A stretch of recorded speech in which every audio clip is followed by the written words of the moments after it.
Hello, অশিক্ষিত মূর্খ ছোট লোক গরিব ফালতু বাঙালির দল, ওরা মোস্ট ইলিটারেট স্টুপিডস।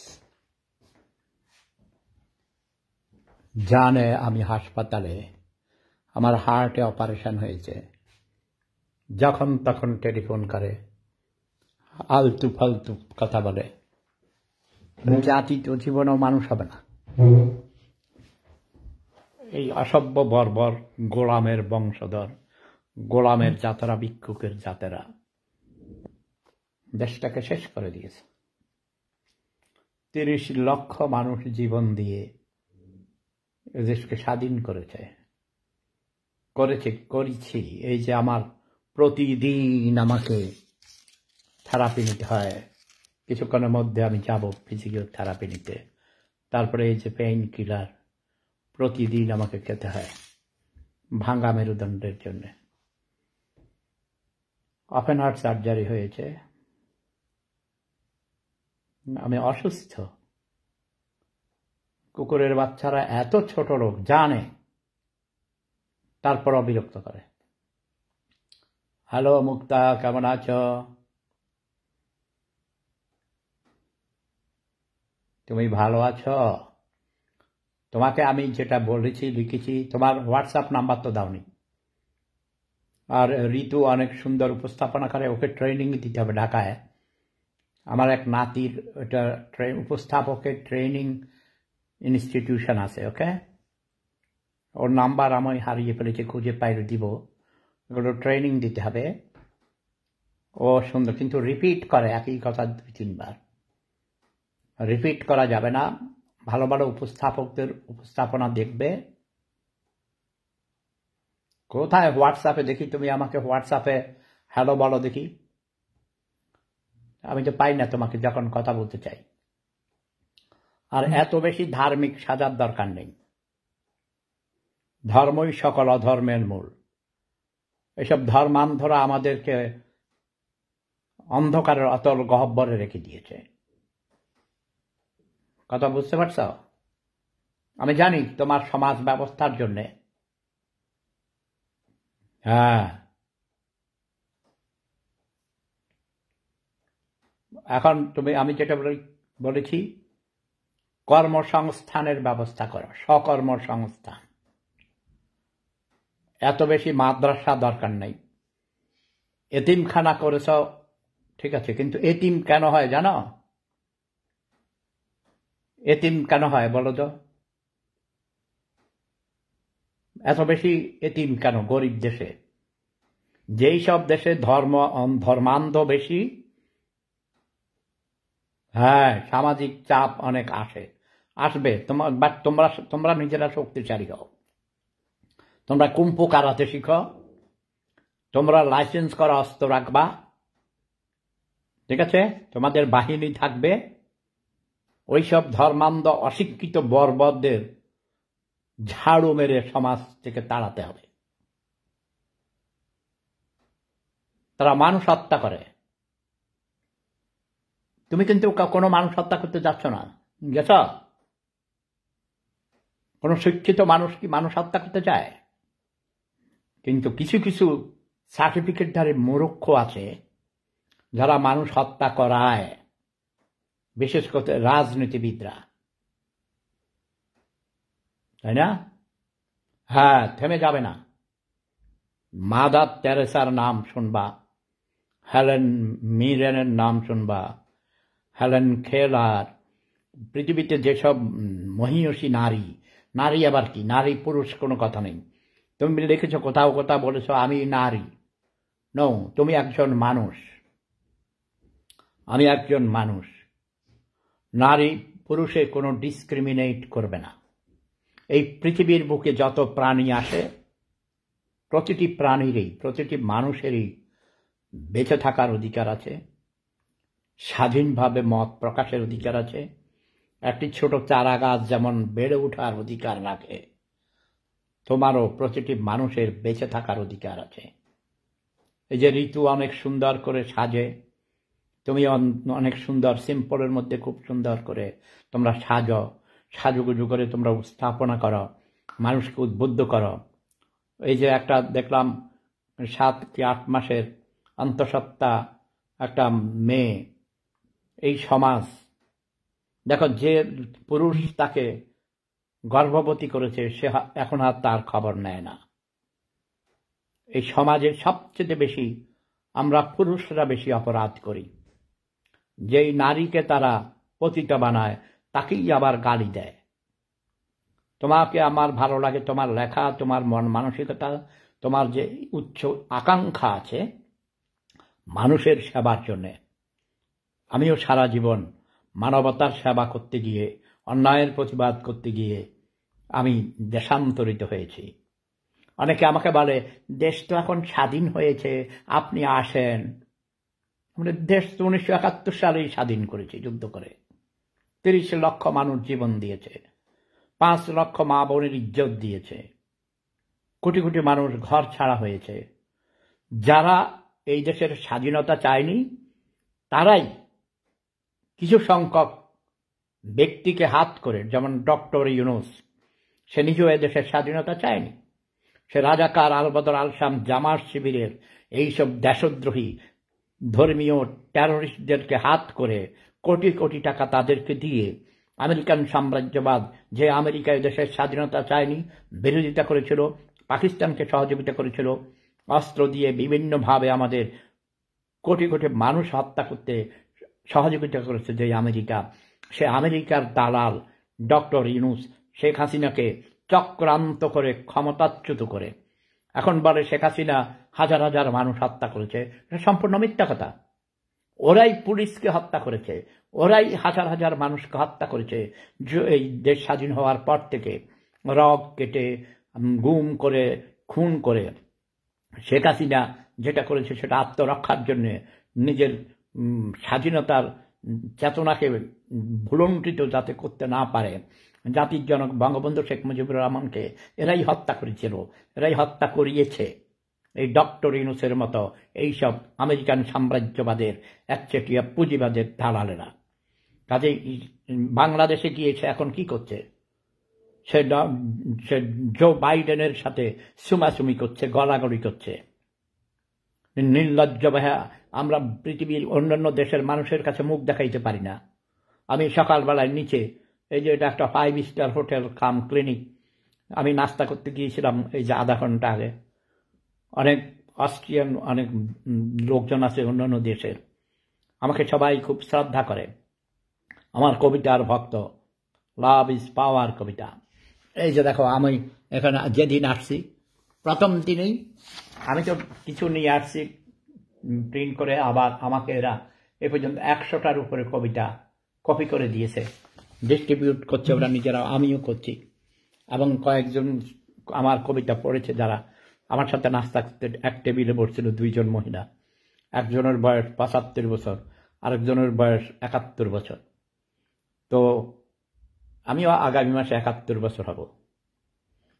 তা আমাকে দেখেই আমার খুব সুন্দর ওরা বসছে, হ্যাঁ আপনার পাশে বসতে পারি, আপনার কবিতা পড়েছি, আপনার কথা অনেক সুন্দর, আপনার কথা শুনেছি, আপনাকে টেলিভিশনে দেখেছি, আপনি অনেক বড় অভিনেতা, এইসব প্রশংসা। তারপরে বললো যে আপনি বাংলাদেশে, এটা শুনে জানি, এবং বাংলাদেশ খুব সুন্দর। এক মহিলা নিজে বলছে যে আমি তার পরনে মেড ইন বাংলাদেশ কাপড় পরা, বুঝছো, যে বলেছে বাংলাদেশের পোশাক খুব ভালো, এটা কটন, 100% কটন, খুব ভালো, খুব মানে প্রশংসা। কিন্তু বললো যে কালকে টেলিভিশনে দেখেছে যে আমেরিকার প্রেসিডেন্ট জো বাইডেনের সাথে ডক্টর ইউনূসের নাম কেউ কেউ জানে, সবাই জানে না। এরকম বাংলাদেশে যেমন বলে থাকে যে শেখ মুজিবের কথা বললে সারা পৃথিবীতে সবাই চিনে, বাংলাদেশ চিনে না, এগুলো মিথ্যা প্রোপাগান্ডা। বাংলাদেশেই এখনো অনেক মানুষেরা নামই জানে না, জানে একটা গরিব দেশ, বন্যা হইলে মানুষ মানে সব ঘর বাড়ি ডুবে যায়, মানুষ না খেয়ে মরে, এরকম হিসাবে জানে, না এটা জানতো না। কথা জন্য এমন কোনো ভালো কাজ করেছে বাঙালিরা? বাংলাদেশ শুধু গার্মেন্টস প্রোডাক্টস বিদেশে রপ্তানি করে, ওষুধ শিল্প রপ্তানি করে কিছু কিছু তোমার নাম করেছে। আর নাম করেছে সেফুদা। এই যে অস্ট্রিয়ার নাম মানুষে জানত না, সেফুদার অস্ট্রিয়া বলে, সেফুদার বাংলাদেশ, ঠিক কিনা? সত্য কথা তো বলে না। এক বেকুবাইছে এখানে মোহাম্মদ আবুল হোসেন লেখছে, আপনাকে শাহরাস্তি উপজেলার এমপি হিসাবে দেখতে চাই। ধরো মূর্খ, তোর জুতা মারি পকিন। এরা আমাকে অসম্মান করছে না? উপজেলার এমপি দেখতে চায়। আমি বাংলাদেশের প্রেসিডেন্ট হই না, আমাকে প্রধান উপদেষ্টা করতে চেয়েছে, বাংলাদেশের প্রাইম মিনিস্টার হতে বলেছে যারা সরকার পাল্টায়। আর এই বেকুবের ঘরের অশিক্ষিত মূর্খ ছোট লোক আবুল হোসেন নাম, মোহাম্মদ লেখছে আবার। এই নামের আগে যারা এসব লেখে মোহাম্মদ, খোহাম্মদ, সোহাম্মদ, এরা হলো ধর্মান্ধ, এরা মূর্খ। সে আমার মর্যাদা বুঝে? ডক্টর ইউনূসকে আমি ট্রেনিং দিয়েছি স্বনির্ভরের। ছোট লোক, গরিব, হিস আমার তোর কপালে, হিস আমার। মুক্তা, তুমি কাজ করো, ধীরে ধীরে আগাও, কারো কাছ থেকে তেমন সাহায্য অনুদান নিবে না, নিজেরা নিজেরা করো। কারণ যারা অনুদান দিবে তারা তোমাকে তখন কন্ট্রোল করবে। তারা বলবে বেশি বেশি মাদ্রাসা বানাও, হেফজখানা বানাও, এই করো সেই করো। কোনো স্বনির্ভর মানুষকে স্বনির্ভর হতে দিবা না, মানুষকে গোলাম বানাও, ফকিন্নি বানাও। যেটা বলছিলাম, এত এতিম কেন হয়? বাল্য বিবাহের কারণে পঙ্গু শিশুর জন্ম হয়। বাল্য বিবাহের কারণে মা বাবা অল্প বয়সেই মরে যায়, নিজেরা ভালো মতো পুষ্টি পায় না, খেতে পারে না, অসুস্থ হলে চিকিৎসা করতে পারে না, এবং সন্তানদেরকেও চিকিৎসা করাইতে পারে না। পঙ্গু শিশুর জন্ম হয়। কত বোঝা গেছে? উন্নত বিশ্বে দেখো এক একজন, এই যে দুই মহিলা, একজন ৭৫ বছর আর একজন ৭১ বছর বয়স, আমার সমবয়সী। এদেরকে দেখলে মনে হয় এখনো ৫০ বছরের নিচে বয়স। এরা স্বাস্থ্যের সেবা করে, যত্ন করে। কাজেই তোমরা নিজেরাও পরিশ্রম করো, ভালো করে পুষ্টি গ্রহণ করো, ভালো খাও দাও, আনন্দ ফুর্তি করো। আর ওই ধর্মান্ধ হবে না। আমি কিন্তু ধর্মের বিরুদ্ধে নই। প্রতিটি ধর্মই অনেক ভালো ভালো কাজও করেছে, মানুষকে সমাজবদ্ধ করেছে, ডিসিপ্লিন শিখিয়েছে। এই যে দেখো এখন যে পূজা চলছে হিন্দুদের, সেখানেও তারা অনেক সুন্দর সাজুগুজু করে আসে, অনেক আনন্দ ফুর্তি করে, ডান্স করে, গান করে, অনেক মজার মজার মিষ্টি তৈরি করে, লাড়ু। আমাদের সন্দেশ, আমার জন্ম কিন্তু হিন্দু পাড়ায়, এবং আমার দাদা জমিদারি আমাদের যে বাড়ি কিনেছে সেটাও হিন্দু জমিদারের কাছ থেকে কিনেছে। গালিমপুরের করদের বাড়ি, এটা করের বাড়ি। এখন আমাদের গ্রামের বাড়িকে করের বাড়ি বলে। ইয়েস। তো আমি যেটা বলছি, আমরা মজুমদার ফ্যামিলি, কেউ কেউ মজুমদার বাড়ি বলে, আমি বলি নো, এটার নাম করের বাড়ি। আই ফিল প্রাউড দ্যাট এটা একটা হিন্দু জমিদার। কোনো জমিদার নিয়ে কোনো গর্ব করার কিছু নেই। আমার দাদা নানা দুই পক্ষই জমিদার ছিল। জমিদাররা কি ছিল? শোষক ছিল। তবে আমার দাদা অনেক ভালো কাজ করেছে। স্কুল, কলেজ, মাদ্রাসা, রাস্তাঘাট এগুলোর জন্য অনেক অনুদান দিয়েছেন। বাপ চাচা জ্যাঠারা অনেক সামাজিক, আমাদের এলাকায় অনেক উন্নয়নমূলক কাজ করেছেন। হ্যাঁ, 1916 সালে চড়িয়ার হাই স্কুল প্রতিষ্ঠার জন্য উদ্যোগ নিয়েছেন আমার দাদা। এবং আমার এক জ্যাঠা, তিনি আহমদ রাজা পণ্ডিত সাহেব সম্পর্কে জ্যাঠা হতেন, তিনি ছিলেন হেড মাস্টার। ইয়েস। আমার এক নানি মালেকা বেগম, তিনি ছিলেন একটা প্রাইমারি স্কুলের হেড মিস্ট্রেস। আমাদের গ্রামের উন্নত মাদ্রাসা হয়েছে আরো অনেক আগে, 200 বছর আগে মাদ্রাসা বানাইছে। হ্যাঁ, দাদার বাবা, দাদার দাদা, এরকম। তো শিক্ষিত না হলে, একটা জনগোষ্ঠী যদি শিক্ষিত না হয়, সুশিক্ষিত না হয়, তাহলে তারা তাবেদার হয়, চাটুকার হয়। ডক্টর মোহাম্মদ ইউনূস, আমি বলবো না যে একেবারে তিনি বাংলাদেশকে একেবারে আকাশে তুলে ফেলবেন। তিনি ভিক্ষা করছেন সেখানে গিয়ে, এবং তিনি জোরপূর্বক চক্রান্ত করে শেখ হাসিনাকে বাংলাদেশ থেকে বিতাড়িত করেছেন। এটা শেখ হাসিনার অনেক অপরাধ আছে। সেও দুর্নীতিবাজ, মোস্ট আনগ্রেটফুল এবং ক্রিমিনাল। আওয়ামী লীগের লোকরা জঘন্য দুর্নীতিবাজ, এরা ইনডিসিপ্লিনড এবং স্বজনপ্রীতি দুর্নীতি করে বেড়াইছে, গণতন্ত্র হত্যা করেছে, মানুষের মৌলিক অধিকার করে নিয়েছে। এই পর্যন্ত দেশ স্বাধীন হওয়ার পর থেকে যারাই ক্ষমতায় এসেছে এদের মধ্যে একজনও সত্যিকারের দেশপ্রেমিক, একজনও সৎ নেতা নেত্রী আমরা পাই নাই। তারপরেও এখন ডক্টর ইউনূস যেভাবেই হোক ক্ষমতায় এসেছে, যেহেতু ক্ষমতা দখল করে বসে গেছে আমেরিকান সাম্রাজ্যবাদ একচেটিয়া পুঁজিবাদের খপ্পরে পড়ে গেছি আমরা। ডক্টর ইউনূসকে গত 70 বছর থেকে তারা তৈরি করেছে একটি পুতুল। এখন আমরা পুতুল সরকারের অধীনে আছি। তো নিজেদের মধ্যে নিজেরা নাগরিকগণ সচেতন হলে নাগরিকদের কাছে জবাবদিহি করতে হয় সরকারকে। কাজেই ডক্টর ইউনূসের সরকারকে একটি জবাবদিহি সরকার হিসেবে আমরা ব্যবহার করব, তাকে গাইড করব, তাকে সহযোগিতা করব দেশের আইন শৃঙ্খলা রক্ষা করার জন্য। এখন ইচ্ছা করলেই আমি ডক্টর ইউনূসকে ভাগিয়ে দিতে পারবো না, কেউ পারবে না। হাসিনাকেও 17 বছর লাগছে ভাগাইতে, তাই না? আমার শব্দ বোমার আঘাতে শেখ হাসিনার তত্ত্বে তাউস হাওয়ায় উড়িয়ে দিয়েছি।